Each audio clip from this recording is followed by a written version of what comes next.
invite everyone to the next panel discussion, which is titled "The Fault Lines on Which Construction and Infrastructure Disputes Rest: Issues You Need to Know and Want to Hear About." And I would like to give the floor to the moderator of this session, Vivek Kapoor. Thank you. Good morning, good afternoon, good evening, colleagues, ladies and gentlemen. I understand we have a number of attendees joining from across jurisdictions.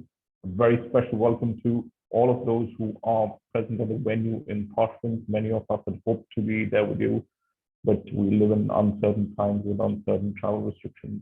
So here we are online. It's a great pleasure to bring to you this very interesting panel at this very prestigious week. As the title suggests, our wonderful organizers have not asked us to stay here of controversial topics. So our brilliant panelists will be touching upon some fairly wet issues.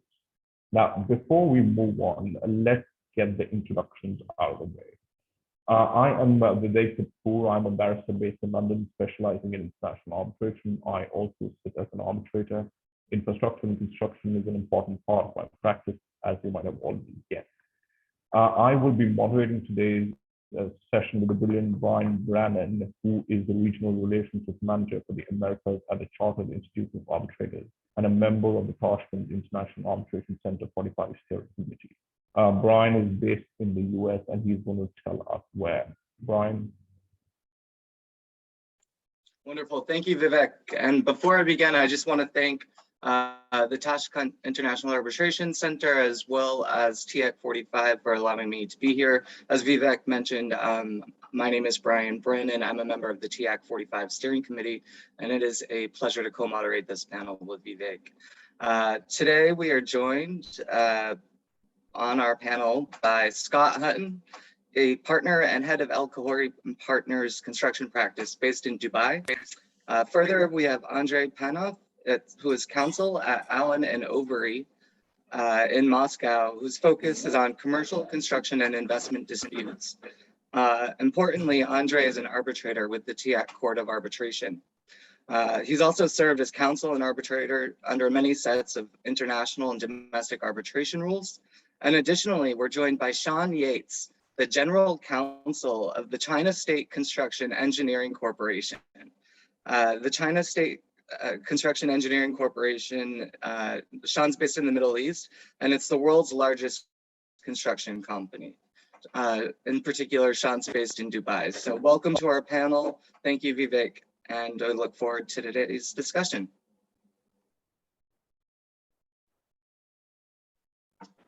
Thank you, Brian. I think with this exciting topics that we have, I think we should quickly jump into our questions for our brilliant panel. Now, I understand Andre and Scott are in Tashkent, and as you would have seen, Brian, Sean, and I are online. So we're going to start with our panelists in Tashkent. Now,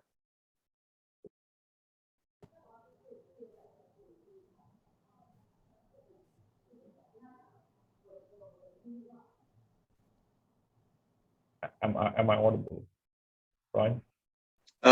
You went out for a second, Vivek. Okay, is this all right? Sorry about that. That's okay. Okay. As all of you know, the infrastructure and construction industry plays a significant role in a country's economic and growth and development.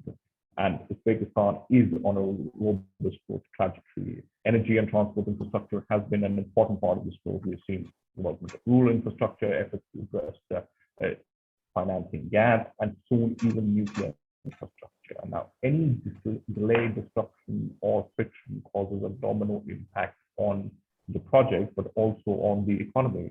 And as the title suggests, outlines a construction infrastructure project. I am sorry, I'm being told I'm not audible. Let me try removing this. Well, Vivek adjusts. Today's presentation focuses on fault lines, and not those necessarily that shift the world physically, but instead the fault lines in construction and infrastructure practice, those pitfalls and risks that can be the fault line between liability and not liability, making sure that your case is organized for arbitration, mediation, alternative dispute resolution measures, including the use of dispute resolution boards and otherwise. So today we have this fantastic panel of experts who are going to illuminate the audience about some of these fault lines that we might not otherwise realize as common spectators to the world's infrastructure and construction projects. Vivek, are you back? Right. Is this, I'm sorry, am I more audible? Yes.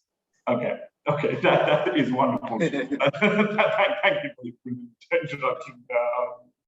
Right, I think as Brian was saying, construction and infrastructure projects are active zones, prone to disputes, and every now and then there are great shakes. Now, what we have seen is a pandemic, once in a lifetime disruptor, and the infrastructure construction industry has been particularly affected. So I think the first question that I will be asking Andre is, what has been the impact of the pandemic on international construction projects? What are your clients doing? Good afternoon, everyone, and thank you, Vivek. For the benefit of the audience, I will probably switch to Russian and use my ability to speak this language. And for those who do not understand Russian, there are some headsets over there. Все мы, безусловно, много знаем о пандемии, потому что мы, в общем, живем в этой ситуации уже на протяжении практически 18 месяцев, если не больше.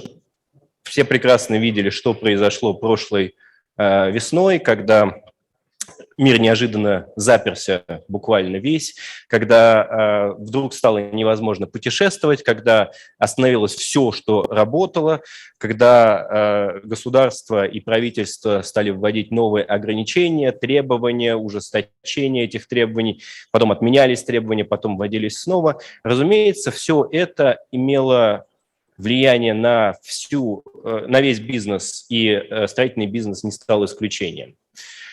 Как только все это начало происходить, безусловно, что происходит с любым проектом в строительстве, подрядчик, который его ведет, сразу начинает кричать: «О, у меня форс-мажор, я ничего не могу сделать, у меня рабочие не могут приехать, у меня мои бетономешалки не могут доехать, поэтому я ничего не могу делать, но это форс-мажор». Это, ну, скажем так, первая реакция, которая... Если кто-то слышал, возможно, вот как только началась проблема с пандемией, китайские компании стали одна за другой получать от своих вот этих вот торгово-промышленных палат сертификаты о форс-мажоре. Им начали говорить: да, у нас форс-мажор, вы ничего не можете делать, сори. И здесь нужно быть очень аккуратным всем, кто участвует в любой трансграничной торговле и в строительстве прежде всего, хотя и приходит в голову большинству из нас в связи с такими неожиданными вещами, как ковид, на самом деле не в любой правовой системе существует сам по себе. Ну, например, в российском праве у нас форс-мажор существует в принципе, потому что он прописан в ГК. Соответственно, есть у вас в договоре соответствующая оговорка или нет, это все равно работает. В английском праве, например, это не так, потому что там нет общего положения о том, что какие-то обстоятельства форс-мажорные, видите ли, будут освобождать вас от ответственности за просрочку. Соответственно, если у вас есть что-то в договоре, вы можете на это ссылаться. Если в договоре ничего нет, значит, вам нужно искать другие механизмы для того, чтобы что-то сделать и что-то получить.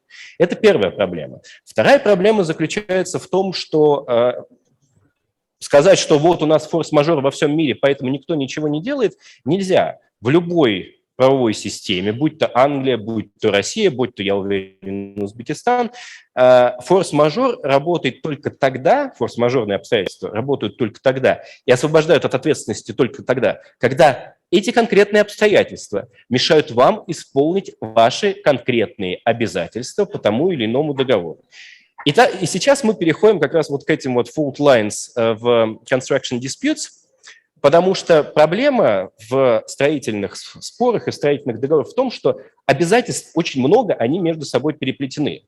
То есть, когда у вас договор купли-продажи, там все понятно. Нужно привести, передать, деньги получить. С этим просто. Когда у вас строительный спор или строительный договор, там большое количество обязательств, причем зачастую взаимных, сложно переплетенных между разными участниками. И вот просто сказать, что у нас форс-мажор, поэтому я, как генеральный подрядчик, вам больше ничего не должен, нельзя. Что необходимо делать в таких случаях, и что не избежать делать в таких случаях, это проводить очень скрупулезный и детальный анализ того, каким образом конкретные проблемы, конкретные ограничения, которые вводит конкретное правительство, конкретные фактические ограничения, которые существуют, ну, например, невозможность передвижения, даже если передвижение не запрещено. Ну, просто ничего не летает, ваш инженер не может прилететь. Вот каким образом все это влияет на исполнение каких-то из обязательств из вашей программы по строительству. И вот только проведя этот анализ, на самом деле можно утверждать, что да, у подрядчика есть право требовать отсрочки, у подрядчика может быть право требовать дополнительной оплаты, или подрядчик на самом деле не может ссылаться на форс-мажорные обстоятельства, потому что в данном конкретном случае никакие форс-мажорные обстоятельства, никакие обстоятельства вот этого жуткого ковида, его конкретный проект в той стадии, в которой он находился сейчас, не затронули. Соответственно, когда мы говорим о строительных спорах, прежде всего в арбитраже, невозможно туда прийти и помахать каким-нибудь сертификатом из какой-нибудь торговой палаты и сказать: о, знаете, у меня тут форс-мажор, поэтому я больше никому ничего не должен. Вам придется проводить такой очень подробный, скрупулезный анализ, который стоит больших денег, потому что для этого нужно привлекать специалистов, экспертов, которые разберут вот эту вашу строительную программу по элементам, связанным между собой, и покажут для арбитров, которые в этом плохо разбираются, покажут, что вот смотрите, вот на этом моменте было какое-то влияние вот этих форс-мажорных обстоятельств, и это сдвинуло всю программу вправо. Вот, это первый момент, о котором я хотел сказать. Второй момент, о котором я хотел сказать, заключается в том, что в большинстве договоров... Да, две вещи по поводу форс-мажора, две последних вещи, прежде чем я остановлюсь. Во-первых, все условия о форс-мажоре требуют, чтобы было направлено соответствующее извещение. Дальше могут быть отличия по поводу того, как оно направляется, когда оно направляется и что там нужно отразить. Но без извещения форс-мажор в любом случае не работает. Это не может работать таким образом, что к вам приходит ваш заказчик с требованием, а вы в качестве встречного иска говорите, или там в качестве возражения говорите: о, а у нас тут, кстати, форс-мажор же был. Это первое. И второе важное отличие форс-мажора от многих других вещей заключается в том, что форс-мажор от исполнения обязательств вас по общему правилу не освобождает ни в какой правовой системе. Для этого есть другие способы защиты. Форс-мажор освобождает вас только от ответственности за то, что вы вовремя не исполнили свои обязательства. И это тоже очень важно. Это играет, наверное, именно в строительной индустрии особое значение, потому что большинство споров, связанных со строительством, в итоге сводятся к тому, что либо построили что-то не то, что должны были, либо, что еще чаще, построили, в общем-то, примерно то, что обещали, но не в те сроки. И вот не в те сроки – это как раз та ситуация, когда форс-мажорная оговорка может вам помочь. Но только при условии, что вы сделали все, чтобы под нее попасть. Вот с точки зрения, с учетом ограниченного времени, я, наверное, здесь остановлюсь и предоставлю коллегам возможность дополнить. Но в целом, безусловно, ковид повлиял на все, в том числе и на исполнение строительных контрактов и, соответственно, создал большой объем потенциальных или уже возникших строительных споров.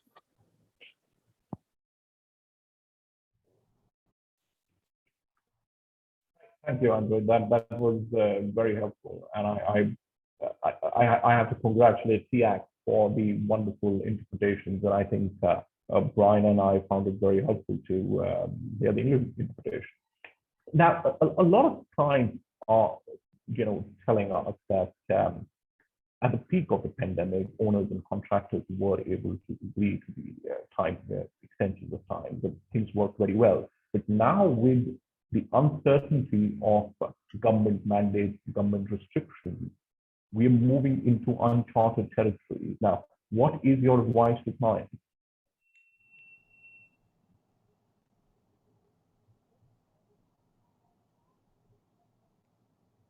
Andre? Is that a question over to Andre? Yes. Great. Andre, are you able to hear us? So yes, but I think I missed the question. Sorry, Vivek. For some reason, it's difficult to hear you from the stage. I guess it's because the I don't know. So could you repeat the question, please? I will be louder now. Is that better? Slightly. Okay, and I do apologize to everyone for this. So a lot of clients are saying at the peak of the pandemic, owners and contractors were very easily able to agree times and there were no disputes. But now, as we get into a zone of uncertainty of government regulation, they're moving into uncharted territory. What would your advice to clients be? Did you get it?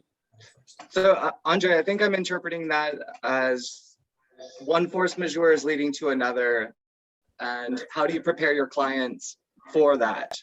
For example, maybe dispute resolution boards during the life of a construction project or an infrastructure project provide an ongoing basis for you to refer to a decision maker as these continued uncertainties continue to arise in the construction and infrastructure industry, is how I interpret that question. Yes, certainly. And I think this is a very relevant question because for many of us, obviously, arbitration or litigation is the sort of end goal of any or end result of any project. But one has to bear in mind that construction projects are actually very prolonged and in time, and you cannot go to arbitration for every minor issue because you have to actually continue building the building, and you have to deliver in the end. So from that perspective, dispute adjudication boards are really helpful to the extent you are prepared to bear costs of them, because if it's a standing board, then well, you most likely would be expected to fund its existence even if you do not refer disputes to that. But in the situation of uncertainty as we have now, I think the one downside of disputes board is it's still a mini litigation, a mini arbitration kind of stuff. So you get the result, somebody tells you what the outcome is, but it's not necessarily that you would be that either party is going to be happy with the end result. So from that perspective, given the uncertainty, probably one suggestion would for the clients would be to consider mediating the disputes which are arising from time to time during the construction project, because at least in mediation context, you are able to find a commercial solution no matter the legal analysis. And this is probably very important in the uncertainty times we live in, because the legal analysis might not actually reflect what would be the best outcome for both of the parties. So my advice would be, whenever you have an issue and you cannot resolve it amicably with the other party, and I think in many contexts you can, but if you are not able to resolve it amicably with other parties, then try mediation before going to disputes boards, or let alone arbitration. Yeah, and I think the other part of that question was advising clients. With so much uncertainty, you're going into a multi-billion-dollar project, and you have high-profile clients like Sean waiting in the wings, and you want to be able to say, this is what's coming. And I think Vivek was acknowledging that sort of, if I may use the word, impossibility of accurately informing your clients of all of the pitfalls that might exist coming in. So thank you, Andre. If we could actually move it over to Sean, in terms of force majeure and impracticality, which we learned from Andre's presentation, does not mean impossibility. Just because an element of a project is delayed does not render it completely excusable for you to wipe your hands of the contract and move on. What has operation experience, and what is your advice in-house as general counsel to sort of navigate this?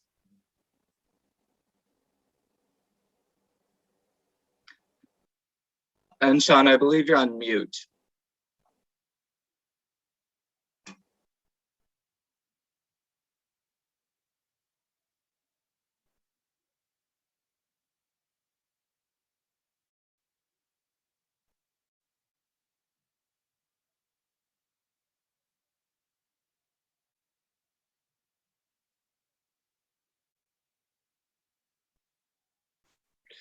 Okay, that's okay. No. Sean, while we, oh.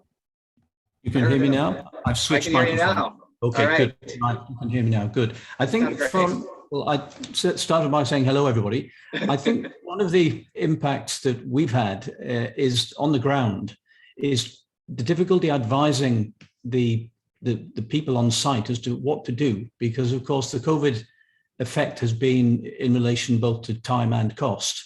And we have to look to one of our mantras, which is records, records, records, and adapt so that we can accurately record what the effects are, so that we can pass on a realistic and a fair claim to the employer. And so this has taken new skills, because of course we're looking at social distancing and the effects that that has. There are fewer people that can physically travel on the bus to site. They have to be spaced when they're clocking in and clocking out. There are additional costs in relation to the personal protective equipment that they have to have. There are issues with simply not being able to get some people to site on time. And so we have people sitting in the accommodation, in the staff accommodation, unable physically to get to the site. So it's how you translate that into a claim that is going to be acceptable to the employer and in a form that they can test and be happy with. It's not the usual type of claim that we'll put forward. Looking at the time implications of having fewer workers on site is also very difficult to measure unless you're physically there with a stopwatch. Timing how long a particular task now takes as opposed to how long it used to take is very difficult. So that's those are the implications on site. As far as the implications following from an inability to agree with an employer as to how this time and cost ought to be compensated, that hasn't come up yet, because I suspect the real disputes that arise as a result of the COVID implications will start coming around about now or in the next couple of years. We will see them going through the normal cycle. So we await Andre's advice on that as to what we can claim and what we can't. But for the time being, the biggest impact is seeing how we can accurately record these additional time and costs. Absolutely. And I imagine part of that recording is budgeting accordingly. And I imagine that the corporation's budget has to account now for these uncertainties, which must be perhaps takes the use of an expert unto itself. Yes, absolutely. And of course, there are also payment implications in that there are difficulties upstream and downstream caused by the flow of cash. That has exacerbated, I think, during this period, because it effectively involves self-financing at all levels, because there's a slowdown of the flow of money. So if parties along the supply chain find themselves unable to self-finance in that way, that causes additional complications as we look for alternative providers and legal ways of helping or circumventing the relationships that we have. Absolutely. You had mentioned you were going to wait for legal advice from Andre, but I know somebody who's closer to you in Dubai. Scott Hutton, what do you have to say about all of this? Well, first of all, Brian, I'd like to say thank you to the interpreters. When I was listening to Andre's speech in Russian there, it was perfect. And sincerely hope you can understand me okay. I think Sean and China State, I'm sure, would have been involved. There was a great story at the start of the pandemic in Dubai, where the expo site, which is a huge project, they had queues of, I think, 8 miles for labour transport. So this is just getting men onto site because of the restrictions on buses. So things we don't really think about, like construction in Dubai was an essential industry, so allowed to continue. We weren't locked down. However, when you have thousands of staff sitting on buses for hours, if not days, these costs very quickly ramp up. And it remains to be seen how they're dealt with. But I really like the suggestion, Brian, you talking about DRBs and Andre about mediation. With these uncertain situations, we don't know what direction things are going.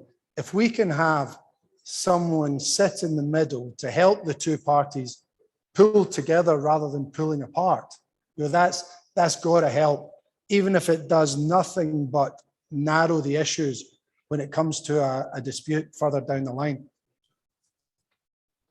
But if I may actually make one further point on the pandemic, something that struck me was during an enforced lockdown, everyone seemed to have or had the opportunity to reassess, to reevaluate, redesign your plan moving forward for your company. In the old adage, it's not the strongest or the smartest that survive, it's those that are best able to adapt to the current circumstances. So to look at it from a different angle, and many contractors won't appreciate the positivity I'm trying to put across here, but there were positives to come out, or there are positives to come out of the pandemic in terms of this realigning your business. So the pause is beneficial. Well, Scott, thank you. You bring us into our next topic. Does arbitration meet the needs of each case? If one were to hypothesize, your litigation caseload might have gone down a bit if ADR is in fact quicker, more cost efficient, and confidential. What do each of your respective forums for dispute resolution look like now? And I'd like to begin with contract clause drafting. In fact, with Scott, I assume you're using Mead, ARB. A lot of the rules include Mead, ARB drafting. Are you making these determinations? We will go to the court of X country. We will be using dispute resolution boards. We will be using mediation during the lifetime of the project. Could you speak a little bit to that? Sure. It's been an interesting, I'm based in Dubai, as you mentioned, and it's been interesting over the last 10 years to watch the change in preferred dispute resolution mechanisms. Traditionally, it was the remit of the local courts, and arbitration was very much seen as the new kid in the block, but then everyone moved towards arbitration. And what we're seeing now in the Middle East, or in the UAE specifically, is our clients are questioning the benefit of arbitration. Is it this cost-effective, quick solution that we were all told about? And more often than not, the answer is no, it's not. And if we take the original question, Brian, does it does arbitration meet the needs? If we change the wording slightly, does it meet the needs of every case? No. But the flexibility of the arbitration allows the parties to make it, or the system, adapt to suit your particular circumstances. Now, that flexibility can also be a disadvantage, where you have one party who is minded to abuse the process and delay, increasing time and costs. But at the end of the day, what we're talking about is, you know, the three issues that always come back to me are cost, time, and enforceability. Cost being the obvious one, if you like, and arbitration is expensive and can be prohibitively so. But the rules allow you to adopt a procedure that can work for you. So if the procedure is used appropriately, then yeah, we can get a great result in an efficient manner. For example, the TAC rules have this expedited arbitration process for claims under $3 million. You're looking at a 6-month award, potentially documents only hearing, potentially limited or no document discovery. In some ways, you could look at that as a rough and ready approach. But if it gets us an award quickly, then hey, I'm all for it. But one of the points you made, Brian, was about the contract drafting. And too often it's missed at that stage. You know, the most important part of the project arguably is the outset and getting that right. So getting your procurement process right, getting your contract right, knowing your contract works for your project, and understanding your contract. Where is your risk? Are you happy with that risk appetite? And what happens if it goes wrong?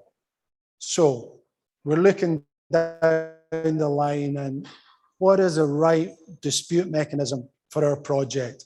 You know, no one has a crystal ball that can determine it. But as I mentioned a few minutes ago, if we can narrow the issues, then the arbitration process will become much more streamlined and much more cost effective. So perhaps having a mediation clause in your contract or a DRB clause in there where we can get some issues settled. Maybe we park others and we take them on at the end, but there are options. If we can get those options right, then the dispute process ultimately ending in arbitration can be really effective and efficient. But if we get it wrong, you know, we're looking at costs running out of control. So I guess the point I'm making in a very long-winded manner is control the procedure rather than the procedure controlling you. Absolutely, party driven. I point everybody's attention to expedited procedures, TAC Rule 32. Early determination is Rule 33. Emergency arbitrators are Rule 38. So drafting an ADR provider organization, TAC, into your construction clauses, you're automatically covered for these procedures. As you mentioned, expedited procedures automatically apply. But a clever counsel can even go on the offense by drafting TAC's procedures into their contract clauses. For example, expedited procedures can apply to any dispute. And arbitration, ADR, is a creature of contract. And so if it's somebody an entity that's not going to completely delay the infrastructure or construction project, if they're in agreement, why not contract for expedited procedures without knowing the current amount in dispute? As Scott mentioned, there's many benefits: documents only, remote hearings, quicker, more cost-effective, and enforceable with party consent, presumably. So this is all provided within TIAC's rules. And thoughts for the audience. Andre, did you want to mention anything in that regard? Yes. Thank you. As much as I like the idea of arbitration being flexible, and I totally agree with what Scott said, that we need to work to make the proceedings more streamlined and efficient. And I certainly agree that the arbitration, the problem with international arbitration these days is there is too many lawyering involved in there. So it's too litigious, too judicialized, which is not good for the proceedings as such. But oh yeah, and the expedited proceedings, in theory at least, remove some part of that. But the problem with the expedited proceedings is that it's always horses for courses. They're good for certain claims, of course. And if, let's say, this is a payment claim and there is a dispute about the milestones and whether the payments are due, this is one thing. But in reality, when it comes to arbitration of construction disputes, most oftenly, you would have a very complex combination of issues, all of which will be put together into one set of proceedings by the employer, by the contractor. All of them, they have multiple complaints towards each other. And in such situation, when you're limited on the rounds of exchange of submissions, when you're limited on production, when you're limited on your ability to cross-examine the experts and the witnesses, you might, in the end, as a party to arbitration, you might find yourself in a very difficult position when you lawyers have to work 24/7 for several months to try to put together a more or less reasonably argued case, just because you're stuck within the expedited proceedings realm, and still not being able to make the case because it's just too complicated to decide without actually hearing from witnesses or experts. So while I'm all for using all sorts of mechanisms to make the arbitration more efficient, it's just there is no single perfect solution to all the problems we have. And as I say, it's always horses for courses here. And if I may add to that, couldn't agree more, Andre, is horses for courses. The problem with contract drafting is you have to choose your horse pretty early. And by the time you get there, you may have backed the wrong horse. And I should stop with the horse analogy now. But by that stage, we're in dispute and no one's going to agree on anything. So you're stuck with what you've got. So you can lead a horse to water, but you can't make him drink. Vivek, I understand your microphone might be back in action. Over to you. Let's give it a try. Hopefully this time it's much better. I can see Kristen cheering, so I suspect I'm back in business. I think just a brief comment, and then I think we have the benefit of having a client on there. I think I agree with Andre. It has to be horses for courses. But Scott makes a very important point, and that is about control. I think the process can become more efficient and effective if the lawyers take more control rather than sort of outsource it to procedural order number one and then wait for things to just pan out. I think that is a very important. Arbitration is inherently flexible, and I think clients and counsel, I think both are equally to blame, don't make use of that fact enough. Now, we have the benefit of having Sean here. Sean, ultimately, it boils down to the client, the person who writes the check. What does the client really want? And is the client satisfied with the way things are panning out?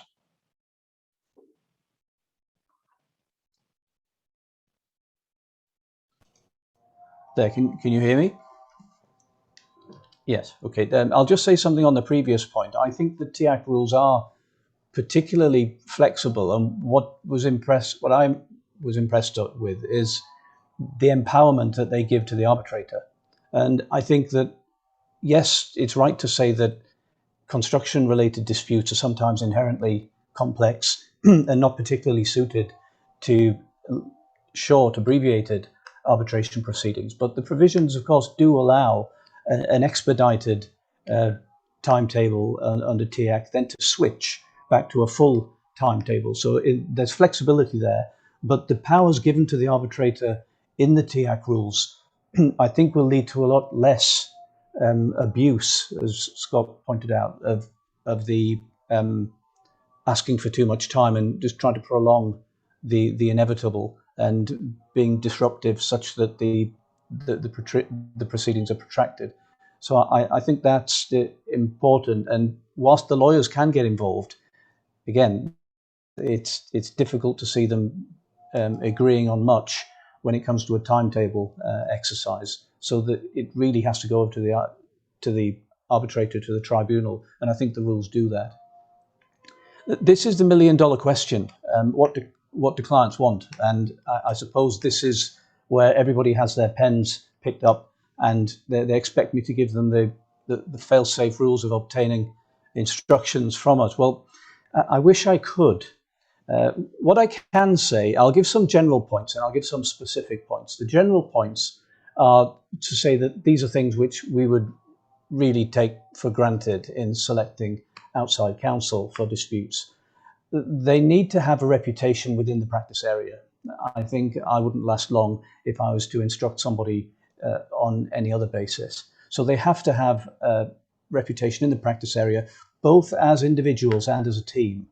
So we'd like to see both of that. And they need to be of sufficient size and perceived caliber, which doesn't necessarily mean you have to go to town on your legal 500 or chambers submissions. It's more the type of reputation that is built up over time and experience. The ability to build the firm around the client is something which is useful if we have a couple of cases that we know are coming and we need a particular expertise in-house or within the legal advisor's firm. We probably expect you to transfer them over to a different from a different office or to engage somebody new. That kind of agility, I think, shows that you really are interested in helping us deal with the case in the most efficient manner. Diversity is important. I think increasingly we like to see and like to work with firms where there is diversity is apparent, both in terms of the partners and the junior levels of staff. It's not necessarily, and I know this is going to be a great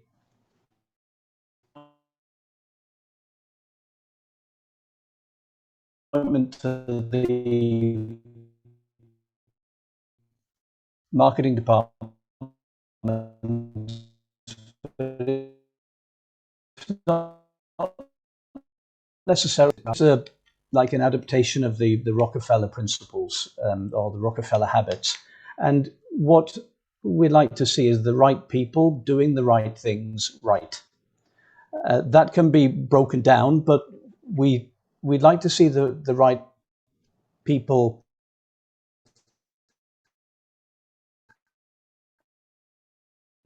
doing the right things, seniority levels of people that can do the right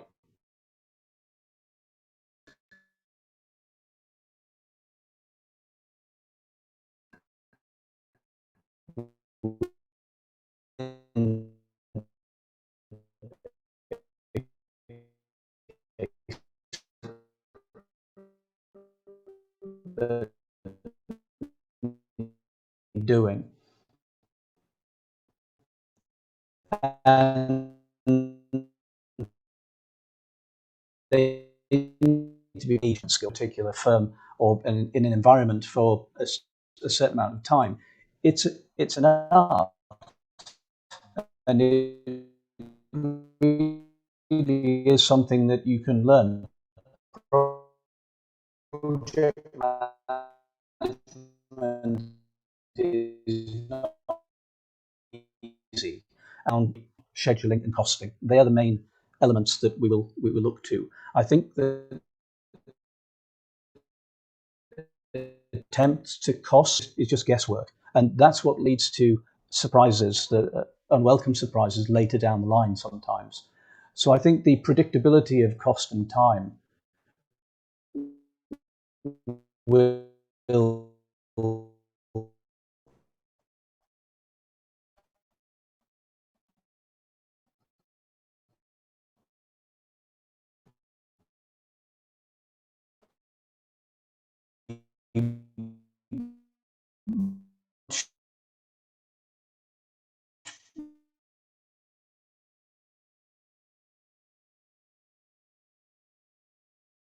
be considered and adapted within law firms anyway for their own internal operational benefit.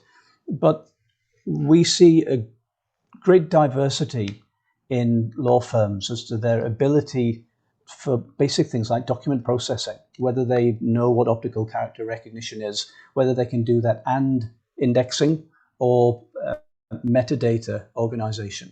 There are some firms that we have experienced where their ability to search for a file is entirely dependent on the file name that's given, the file name, the type of process that we would be concerned with about 10 years ago. And they ignore the fact that, as well as the obvious limitations here, the metadata that you can change in within documents offers a much more comprehensive ability to search and index, which means that you're going to find the documents easier and find documents that you may not otherwise find because somebody didn't use the right file name. So I think document processing, document sharing in-house, we have platform hosting, we have collaborative document drafting. So we don't need to wait for one person to finish a document, to pass it on to the next one for a review, and to pass it back again. We can all be working on it at the same time. You can even see where the person is on the screen. And this is technology that's available to us now. You can use it in Microsoft, you can use it in Dropbox. It makes life easier and it gets documents reviewed and composed much quicker and back to the business. We expect not to step into the dark ages when we engage with the local law firm or an outside law firm and to take a step backward or to have to train them as to how to deal with this. It's really, we shouldn't be setting the standards. We should benefit from the professional advice that we get. Flexible communication options. So beyond email, we now have Zoom meetings. I think it's been brought in as a new baseline. Everybody is now operating using Zoom or capable of it. And I think it's brought some great benefits. But the flexibility of instant messaging, for instance, we might need to send you a WhatsApp message. The Dubai courts have now accepted that WhatsApp messages are capable of being put into evidence. So if Dubai courts are accepting them, I think it's about time we also decided that we could use them between us. So I think there are a number of things there. It's not comprehensive. It wasn't meant to be a complaint list. And many of the people we work with are very much on top of this. But those are some of the things that we look for to help us get through cases in an efficient and accountable and transparent way. Wonderful. I think that's been supremely helpful, and I'm going to get our two law firm colleagues to comment a little bit. But I know that you're a barrister, and often for the right cases you do your advocacy. So in that context, what do clients like you expect from the international arbitration process, and where do you see the challenges? The arbitration is subject to the criticisms that have been levied. I think in the construction context, it has its particular issues. I think regionally, there are different issues that arise. It may be that arbitrators are taking on too many cases. There are fewer specialist arbitrators in a particular field to have like a healthy gene pool.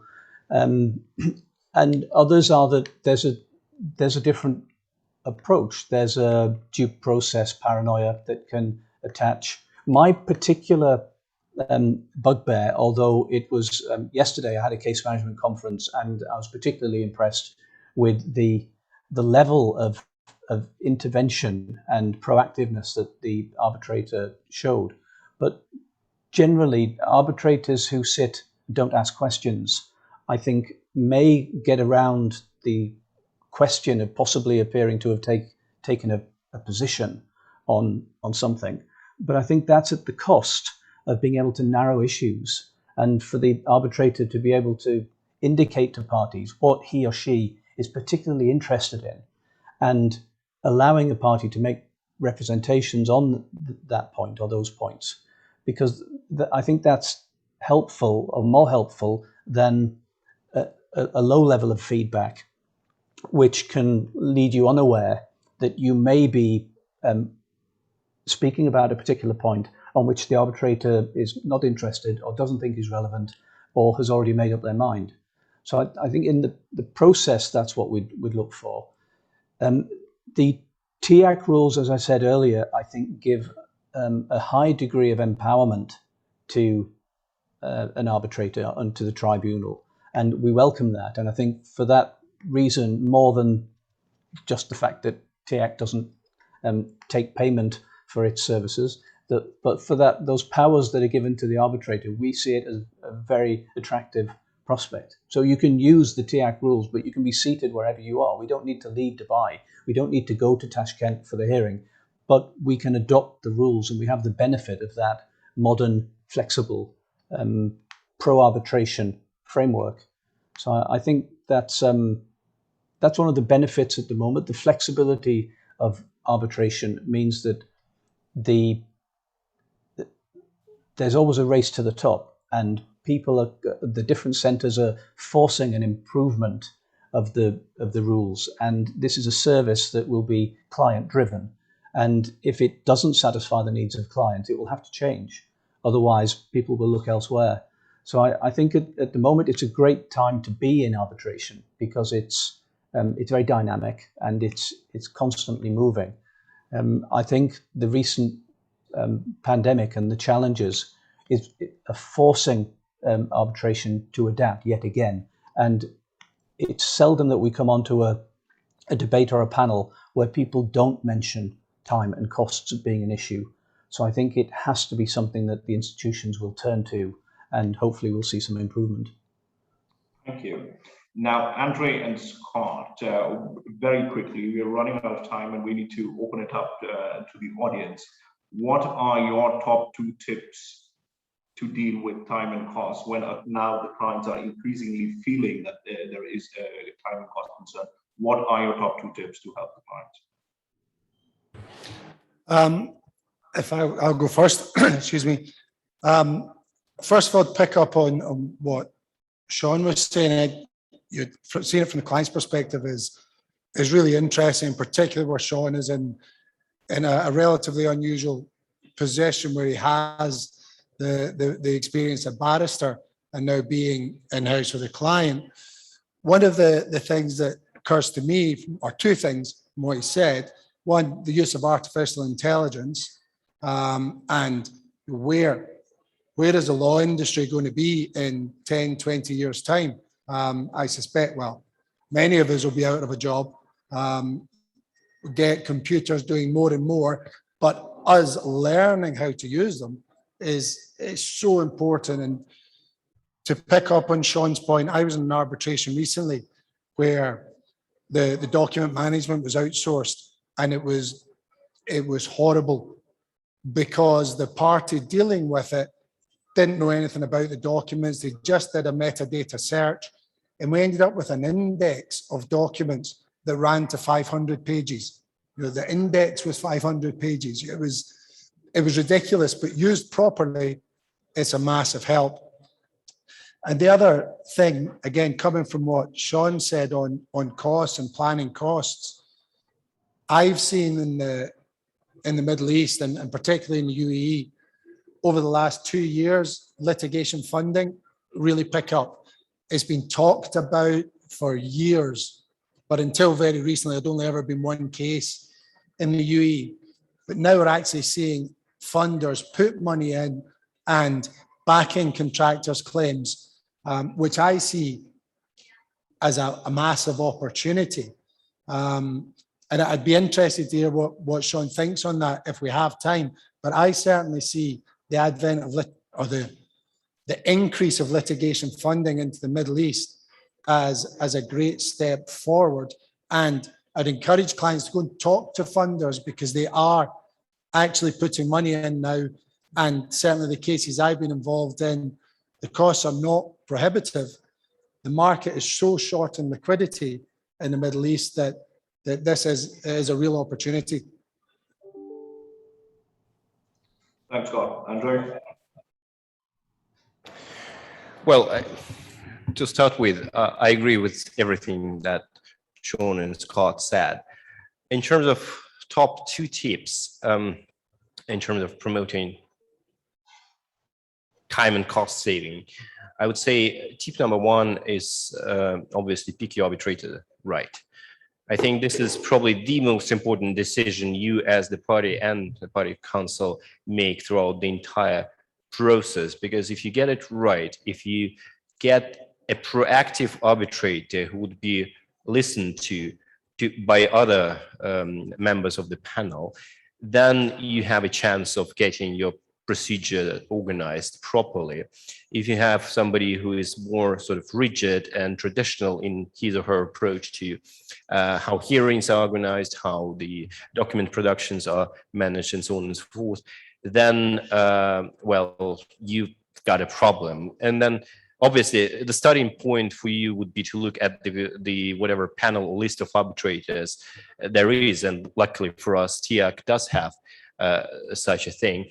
But to know which arbitrator to pick, you need to understand your case pretty well by the time you are about to commence your arbitration.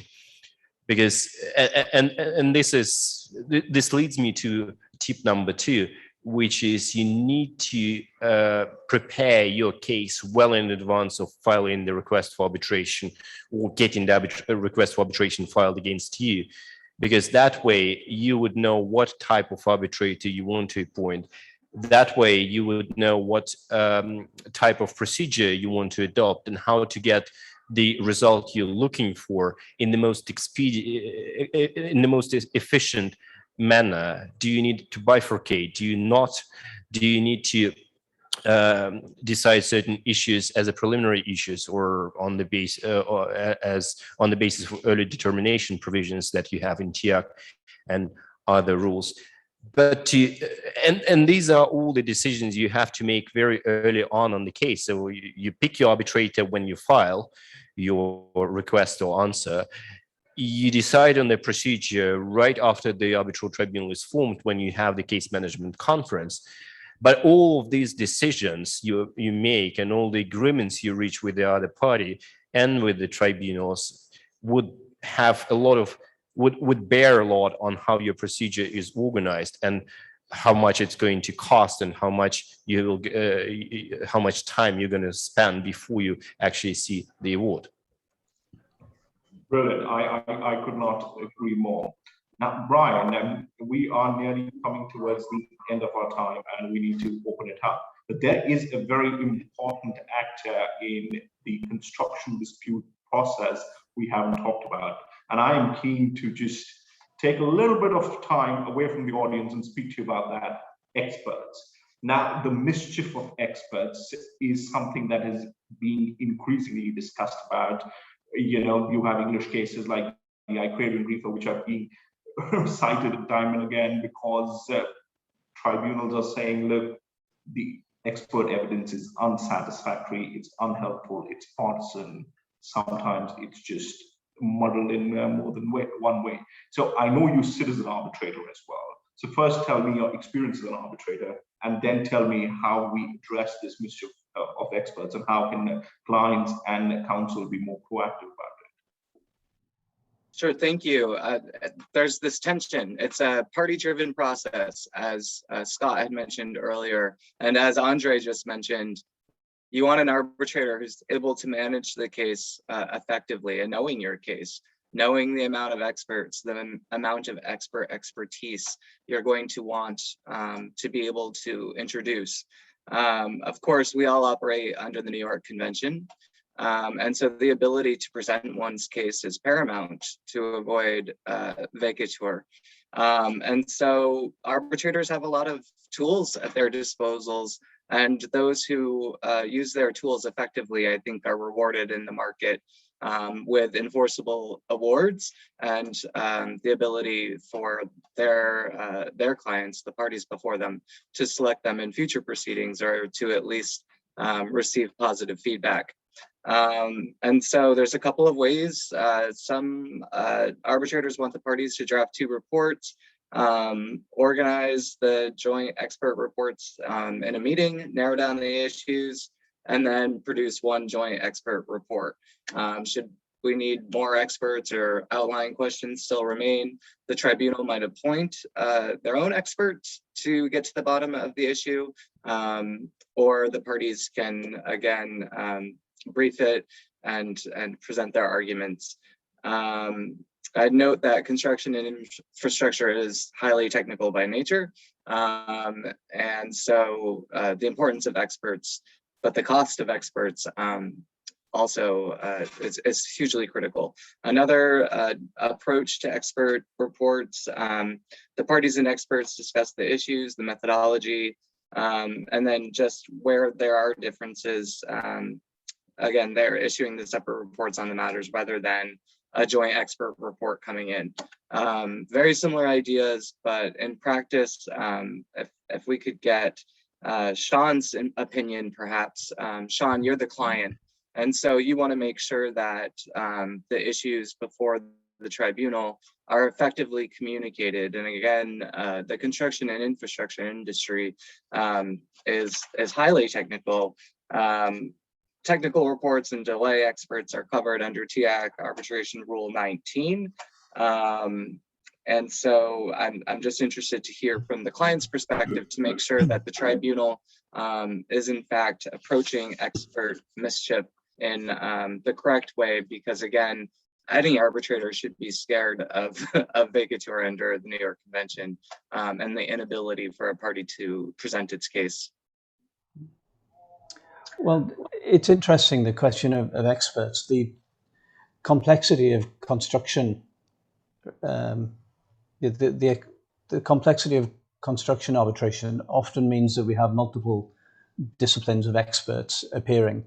And I think one of the issues that questions the utility of experts is when they've become so entrenched in their views that there's a rigidity and a refusal to move on any particular point.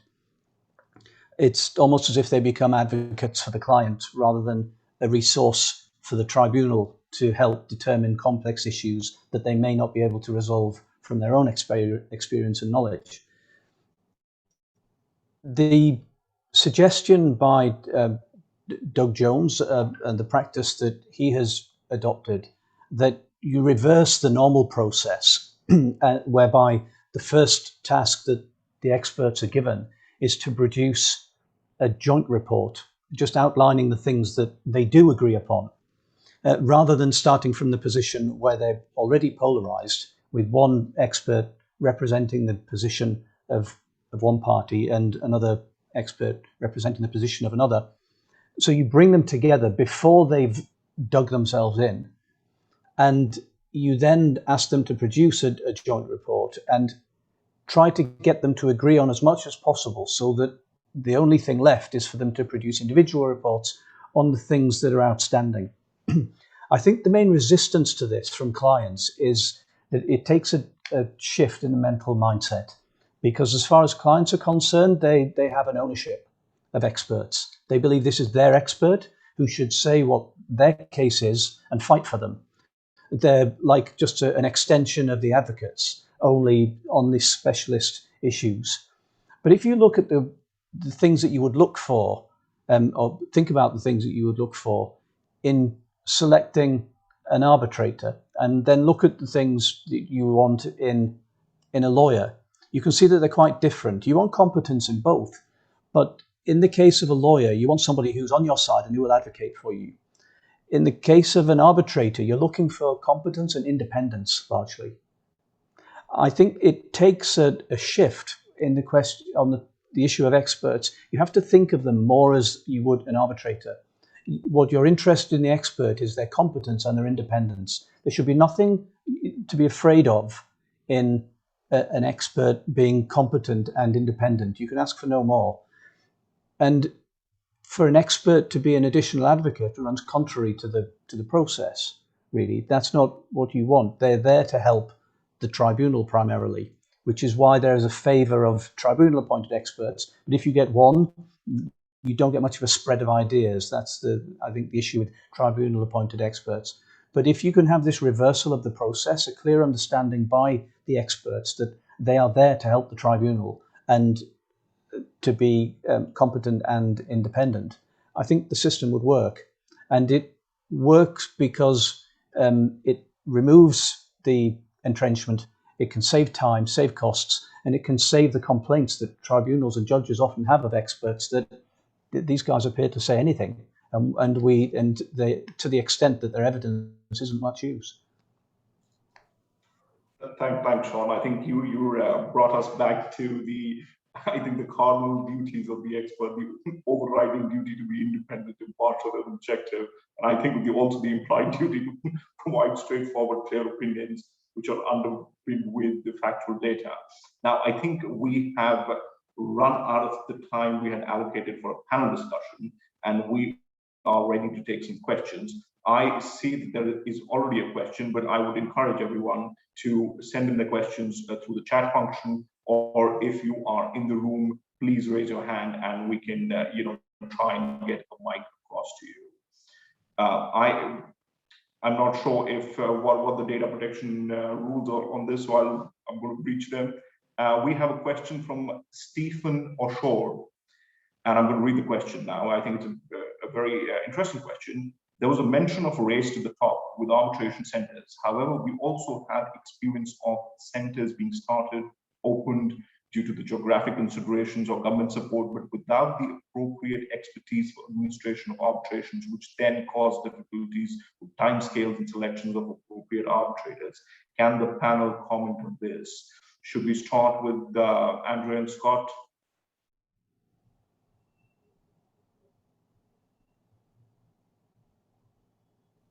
Yeah, good question, and I know Stephen, so I suspect he's just trying to trip me up. But it is a very fair point, right? We have a number of competing centres now, and I think it should be looked at as Sean said. I think it was Sean, that as a race to the top, and we should each be trying to improve the others, as it were. Like we see the bar being raised, and we should always be pushing to raise that bar. In Dubai, one of the, if not the oldest centre, is the Dubai International Arbitration Centre, and I hope I'm not speaking out of turn by saying I think their rules could do with an update, and we could be moving forward. But it comes down to a client choice again, right? We don't have to be based in Tashkent or Uzbekistan to use the rules here. It's the rules that suit your position. It's the horses for courses. It's having your contract right. It's understanding what you want and getting that into your contract from the off, I think, is more important than the competing centres. And Sean, sorry, Andre.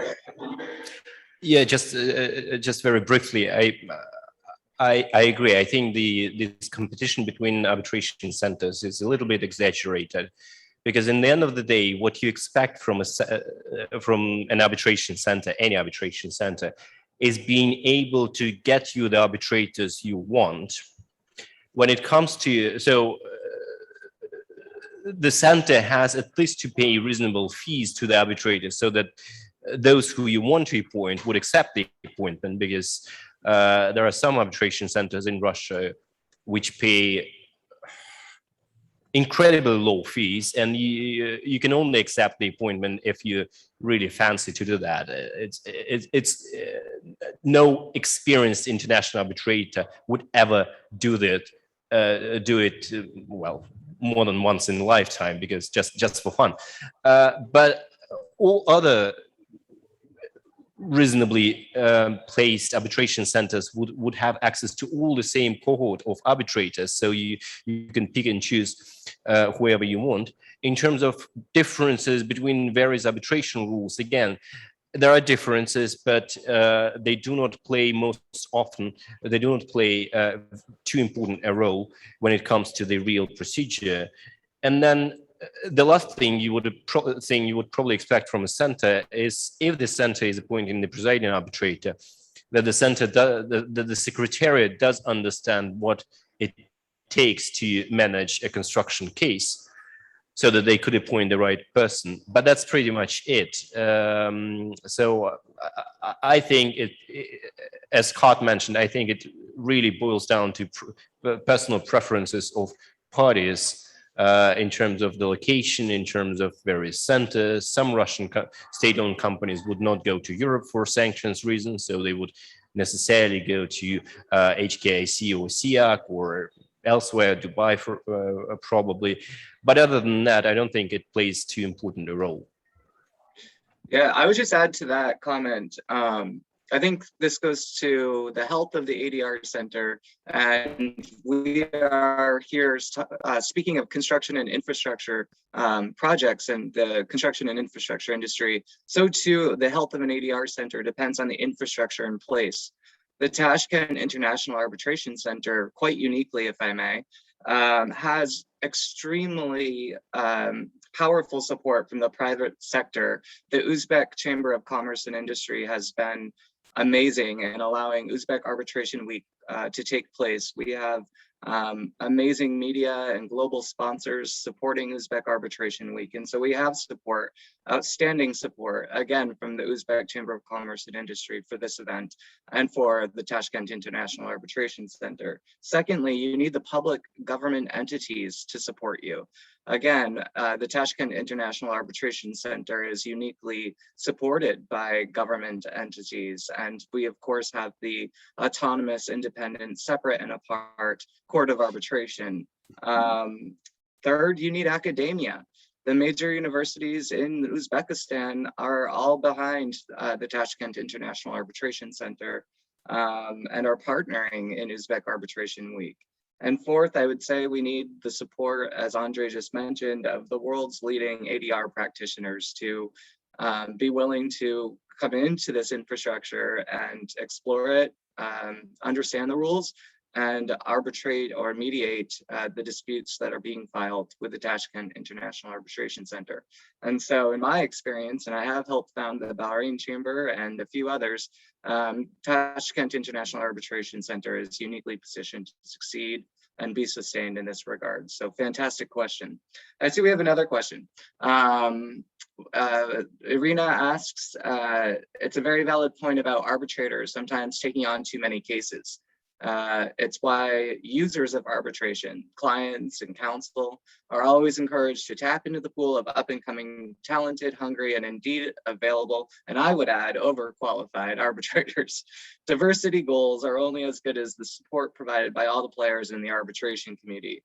I'm going to go over to Sean on this question. Sean, you spoke a lot about the reputation of counsel, the ability of counsel to project manage, the ability of counsel to innovate and to provide the latest in technology and to be available in all forms of communication. Does in-house counsel extend these extremely valid and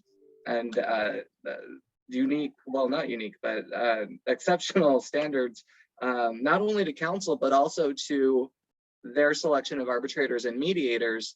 And what are you doing one step beyond your outside counsel to ensure that you are considering a pool of diverse arbitrators and mediators? For example, the Tashkent International Arbitration Center's Court of Arbitration reserve panelists and things of this nature. You want me to answer that question even though I'm on the reserve panel? you think I'm sufficiently independent to be able to answer that? Okay, I think we can generalize. Well, it is important, of course, as Andre said, choosing your arbitrator appropriately is critical. And you must choose somebody with the right background, but also choose somebody with the right approach and somebody that you think is going to understand your case. So it is right to select the right competencies. There's so much about international commercial arbitration that is effectively unregulated.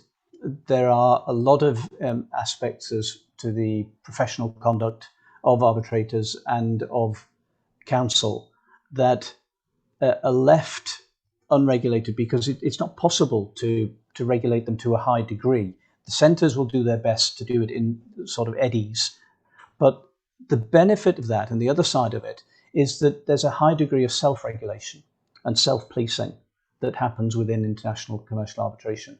And the effect of that is that the remedies available to counter the issues of arbitrators taking on too many cases, practitioners not having sufficient familiarity with the process so as to be able to represent their clients properly. The self-regulation means that those without the competency levels will be forced to improve. Otherwise, they won't be used. I think it will be market-driven.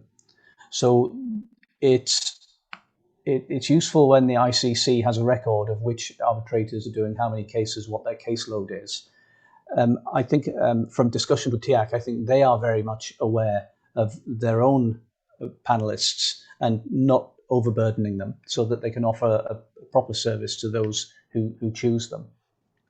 And the market is fairly small, especially with complex construction arbitrations. If you have a requirement for an arbitrator, you will make inquiries. I think outside counsel, as in law firms, probably have a wide range of clients. There's some who come to them who just don't have any idea as to which arbitrators or barristers, for instance, or silks they would like to appoint.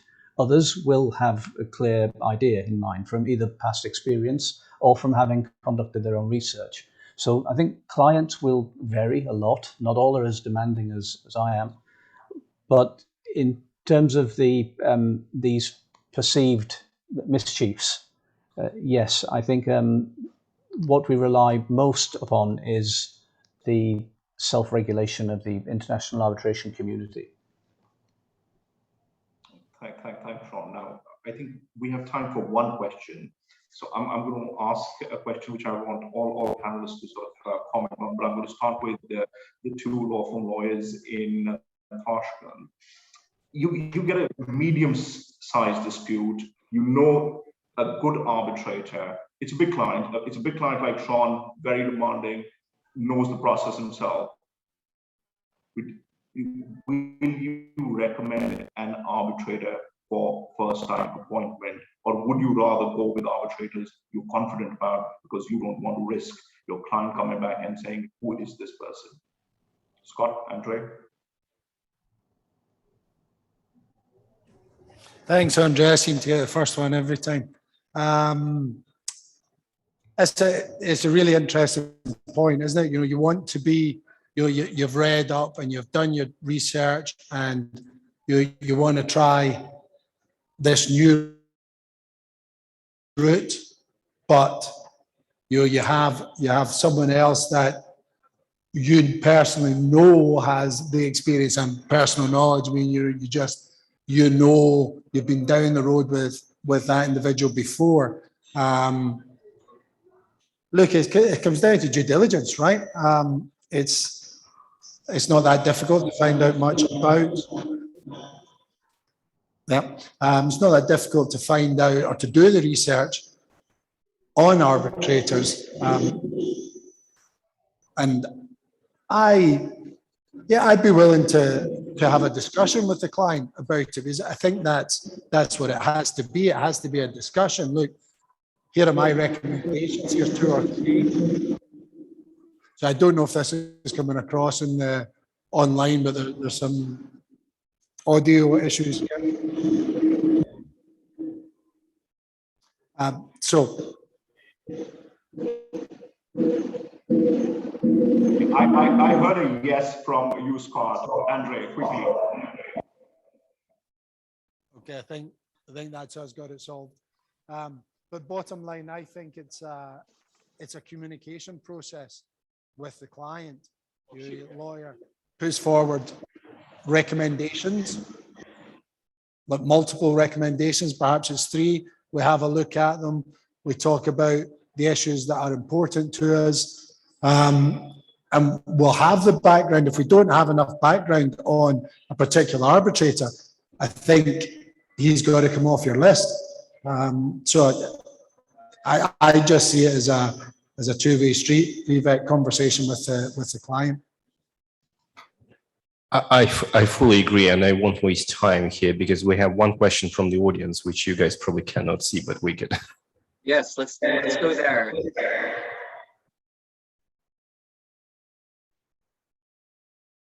Лариса Белоусова, я представляю компанию Bridge Consult, я консультант по строительным контрактам и хотела задать 2 вопроса сейчас всем спикерам, и второй вопрос я хотела задать Андрею.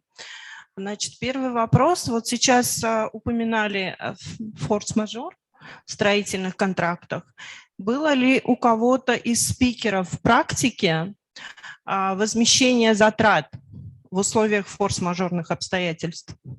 Это первый вопрос. И второй вопрос, почему Андрею? Потому что вот я участвовала в сессии Dispute Board, это тоже очень популярная тема.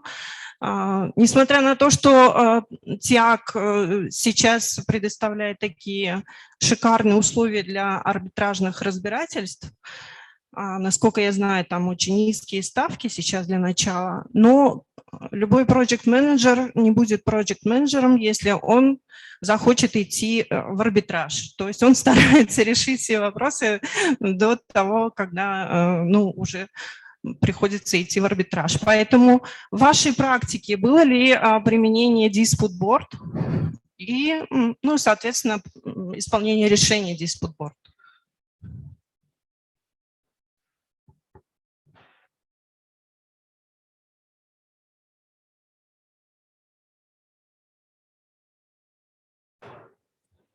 А можно я уточню форс-мажорные обстоятельства возмещения расходов кем кому? Они не услышат, если вы без микрофона. Вот форс-мажорные обстоятельства, я расскажу в Узбекистане опыт, да, то есть в моей практике был такой случай, что мы, получили сертификат форс-мажорных обстоятельств, и, естественно, это дало нам extension of time. Но возможно ли какое-то возмещение затрат за этот период? То есть все равно по указам правительства, то есть должны были платить зарплату людям, там как минимум минимальные, какие-то оклады. То есть вот эти затраты кем-то были, действительно возмещались у кого-то в практике за период форс-мажорных обстоятельств? Я могу только за себя сказать, я думаю, коллеги прокомментируют. У меня, честно, не было такого в практике. И я думаю, что в конечном итоге все сводится к тому, как это регулируется применимым правом. В договоре вряд ли об этом что-то будет прописано, потому что если даже там есть форс-мажорная оговорка, она, как я говорил, будет освобождать от ответственности сторону, на которую влияет форс-мажор, но не будет налагать каких-то дополнительных финансовых обязательств на другую сторону. Соответственно, все это сводится либо к применимому праву, договорному праву, либо к каким-то специфическим указаниям в соответствующем акте государственного органа, который вводит вот этот вот локдаун. Опять-таки, говоря по опыту России, конечно, там ничего подобного не было. Поэтому у меня такого не было. Может быть, у коллег что было.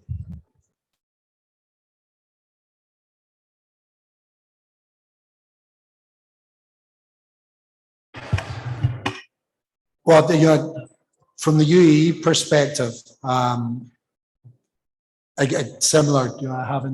I haven't seen any awards or judgments with such costs awarded, but it's still pretty early in that process. You know, it's not, we never say never. I wouldn't be surprised to see some costs awarded down the line, but it's very much a specific issue dependent on a particular case, particular contracts, and the interaction with your particular codes. But again, I haven't seen any as yet. I agree with that. I haven't seen anything either, but I think I agree with Scott. I think we might see some of them come up now because of the uncertainty of restrictions and regulation in some places where there are multiple interpretations possible. So I think in the future we might see it, but I don't know about the others, but I also haven't seen it.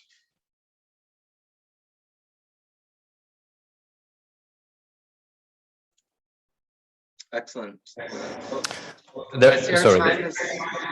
Sorry, there was the second question. If I may. Okay. Okay. А что касается dispute boards, то у меня в практике было это. И проблема с арбитражем, ну и, собственно, с литигейшеном в государственных судах, в строительных проектах, в том, что вот у вас идет проект, ну, собственно, вы это прекрасно понимаете, у вас идет проект, у вас накапливается масса проблем. По каждой из них бегать в арбитраж или даже в суд невозможно, потому что вы прибежали, у вас там через год-два будет решение, а проект все еще идет, там накопилось еще множество вещей. Поэтому обычно арбитраж, ну, во всяком случае, в моей практике, приберегается напоследок, когда уже все сделано, все построено, что смогли построить, что не смогли построить, не построено, все просрочки уже случились, и дальше начинает вот такой вот подсчет, кто кому что должен. И все это несут в арбитраж. Вот там арбитраж оправдан. Можете микрофон выключить там? Спасибо. Ситуации... И в этом смысле dispute boards очень помогают, потому что они позволяют довольно за короткий срок, ну, там, может быть, где-то за 40 дней, где-то за 80 дней, ну, реально за короткий срок по сравнению с арбитражем, и относительно дешево получить какое-то решение, которое либо будет для сторон обязательно, либо нет. И это зависит от того, что написано в договоре. И, в принципе, в моем опыте, во всяком случае, стороны обычно, если написано, что оно обязательное, стороны обычно выполняют. Они могут, конечно, его проигнорировать. Но дальше это принесут в арбитраж. Арбитраж посмотрит на это, ну вот, у вас есть договорное обязательство исполнить решение борда. Вы его не исполнили, вы нарушили договор, вот вам чек. То есть это не имеет никакого смысла, хотя, особенно если таких ситуаций много в течение проекта. Вот под конец проекта, когда уже все развалилось и отношений никаких уже не выстроить, тогда, наверное, стороны могут начинать отмораживаться и говорить, ну что решили, мы подождем арбитража, там разберемся.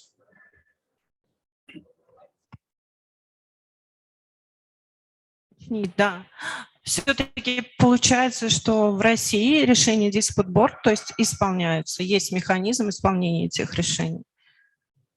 В России нет механизма исполнения диспют-бордов, и в России, вот в чисто российских контрактах они на самом деле и не применяются, потому что и регулирования нет.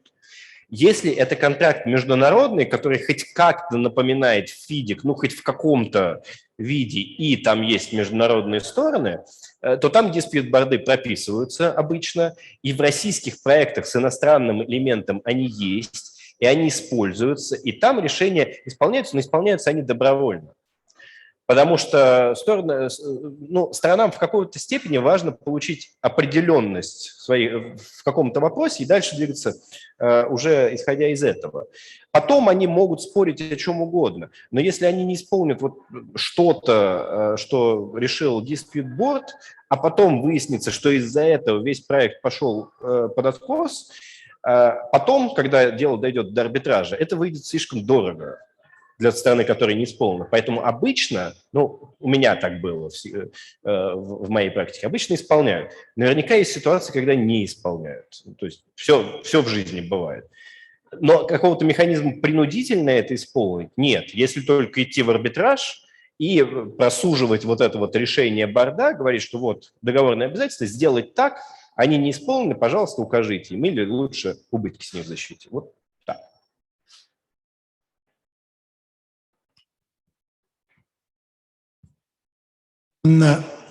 Andrew, I think it comes back to what you were discussing earlier.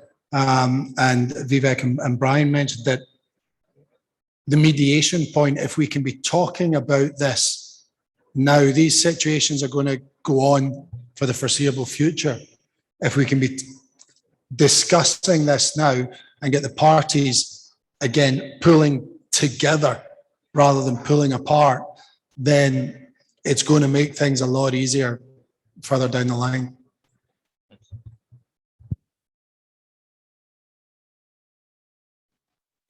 Right. Спасибо, да, спикерам. Я почему задавала этот вопрос, потому что в Узбекистане нет механизма применения dispute board в законодательной базе. Вот, поэтому мы сталкиваемся с проблемой. А вот по медиации у нас закон вышел, ну, то есть медиативное решение можно применять, а dispute board пока нет.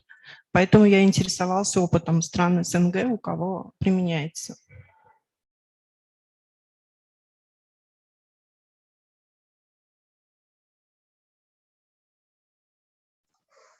Thank you.